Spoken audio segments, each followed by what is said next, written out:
Welcome to Anu's videos అండి. Summer వచ్చేసిందండి. కొబ్బరి బొండాలు తాగాలనిపిస్తుంది కదండి. కొబ్బరి బొండాలు తాగటమే కాదండి, కొబ్బరి బొండాలు ఎలా వస్తున్నారో చూసేద్దాము. మా ఇంటి పక్కన ఒక రెగ్యులర్గా కొబ్బరి చెట్టు ఒకటి ఉంటుంది. వాళ్ళు ప్రతి సమ్మర్లో నీళ్ళకాయలు దించి అమ్ముకుంటారండి. ఈ విధంగా చెట్టు ఎక్కి కాయలు కోయటం నాకు అంటపడిందండి. మనం కొబ్బరి తోట వెళ్లకుండానే ఈ విధంగా మనం కొబ్బరి గుల్లలు ఎలా దించుతున్నాడు చూసేద్దామండి. మా అమ్మగారి ఇంట్లో కూడా ఉండేదండి కొబ్బరి చెట్టు. ఈ విధంగా ఈల్డి రావాలంటే రాళ్ళుప్పు అనేది మొదట్లో పోసుకోవాలటండి. మేము కూడా ఇలాగే ఒక మనిషిని పెట్టి కాయలు కోయించేవాళ్ళమండి. మొదట్లో రాళ్ళుప్పు వేసుకునేవాళ్ళు.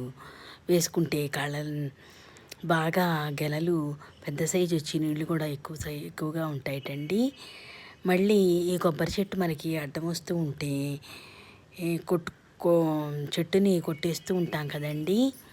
కానీ అది ఎటు సైడ్ ఉండాలి, బరువుగా ఉండే చెట్లు దక్షిణంలో ఉండాలంటారు కదండి. అదేవిధంగా మా ఇంట్లో కూడా పడమర దిక్కున దక్షిణం వైపుగానే ఉండేదండి.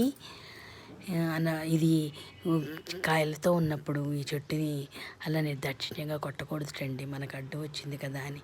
అందుకని మొక్కల్ని పాతేటప్పుడు మనకు అడ్డు వస్తుందా, గోడల్లోకి ఎడతాయా, వాటి వేళ్ళు మన భూమిలోకి వచ్చి ఇళ్ళకి అడ్డొస్తాయో చూసుకుని మనం పాతుకోవాలండి.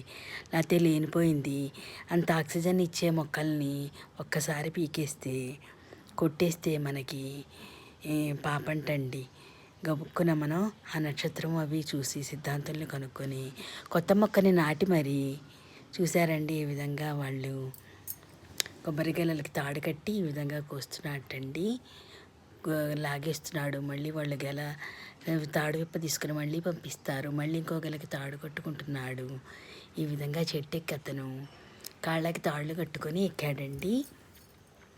ఈ విధంగా మళ్ళీ కొత్త మొక్కల్ని నాటి పాపం మనకు అంటకుండా కొత్త మొక్కల్ని పాతాలటండి. ఏ మొక్కలనన్నా మనం నరికేయాల్సి వచ్చిందనుకోండి పెద్దయ్యాక, ఆ విధంగా మనకి వాతావరణానికి సమతుల్యం అవటానికి మనం కొత్త మొక్కల్ని నాటి మనం ఈ ఆక్సిజన్ లేని లోటుని మనం తీర్చిన వాళ్ళం అవుతామండి.